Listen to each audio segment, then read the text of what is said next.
For nearly 50 years, there's been this one single framework that has just dominated the world of training and development. It's called ADDIE, and it's basically the blueprint behind countless courses. But in today's super fast-paced world, is this old roadmap still the best way to get where we're going? Okay, let's dive into this. It's the million-dollar question for any organization, right? How do you stop creating training that just checks a box and start building learning experiences that actually solve problems and improve performance? It's a huge challenge, and for decades, there's really only been one standard answer. And that answer is the ADDIE model. Think of it as the original, super disciplined roadmap for instructional design. It promises this clear, step-by-step path from a problem all the way to a solution. And, well, its origins, they explain a lot about why it's so structured. What's pretty wild is where ADDIE came from. It wasn't born in some corporate boardroom. Nope, it was developed at Florida State University back in 1975, and it was built for the U.S. military. Think about it. In a high-stakes environment where training has to be absolutely precise and effective, they needed a standardized process. This foundation in military precision is totally key to understanding both its strengths and its weaknesses. So the core idea was what's called a waterfall process.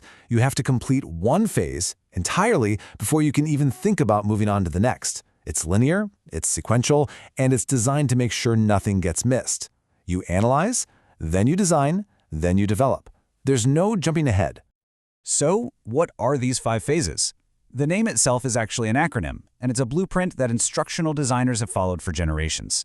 Let's break down exactly what each of those letters stands for.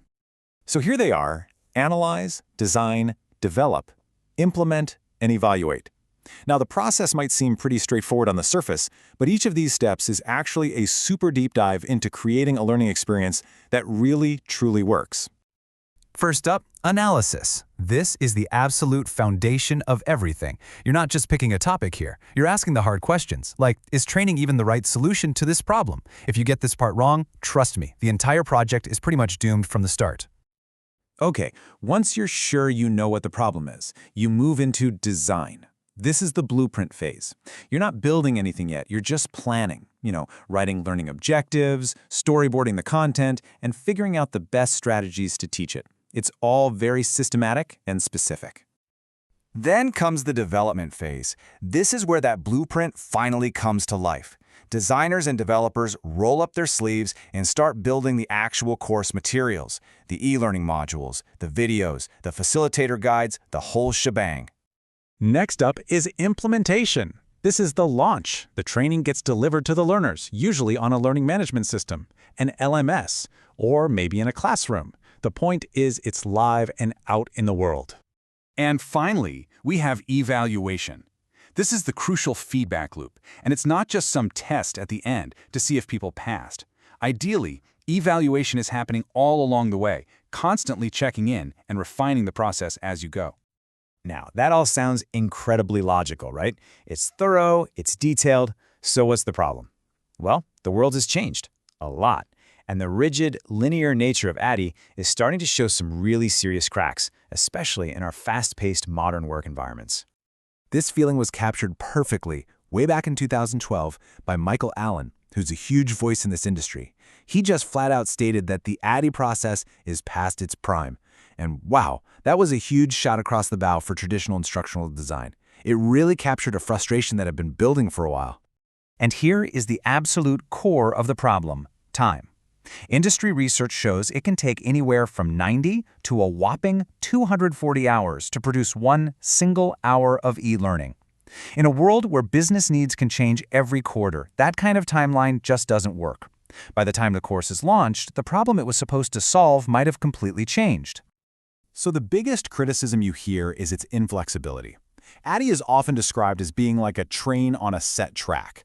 Once you've left the design station and you're chugging along into development, trying to turn back to incorporate new feedback or a change in direction, it's incredibly difficult and really, really expensive.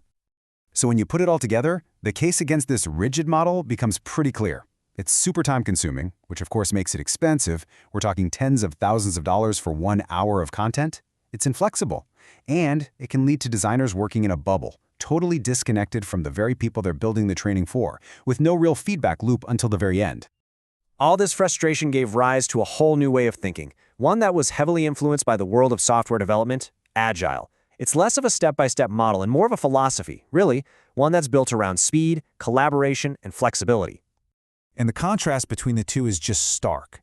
Where ADDIE is that linear train on a track, Agile is more like a series of short sprints. Instead of building the whole course at once, you build and test these small, usable pieces. Feedback isn't saved for the end, it's constant. And stakeholders and learners, they're not just consulted at the beginning, they are involved the entire way. But here's the modern take, and this is really important. This isn't about completely throwing out the old roadmap, it's about upgrading to a GPS. ADDIE's principles can still tell you the destination, but Agile methods let you adjust the route in real time based on traffic and new information. So how does this actually work in the real world? Well, it's all about separating ADDIE's timeless principles from its outdated, rigid process. And this reveals a really common trap. So many teams, even when they say they're using ADDIE, pour all their time and their budget into design and development. You know, the making stuff phases. Meanwhile, the most critical parts, analysis and evaluation, actually understanding the problem and measuring the impact, get totally squeezed. So here's the modern reality of ADDIE. Using it as a strict, step-by-step process is probably outdated for most projects today. But its core principles, they're absolutely essential. The discipline of truly analyzing the need before you build anything and then properly evaluating if what you built actually worked, that's more critical today than it has ever been. So that leaves us with a final question to think about. When you think about how learning is built where you work, which is it? Are you guys following a rigid 50-year-old roadmap, or are you using an adaptable GPS? One that's guided by timeless principles, but is flexible enough to actually navigate the modern world.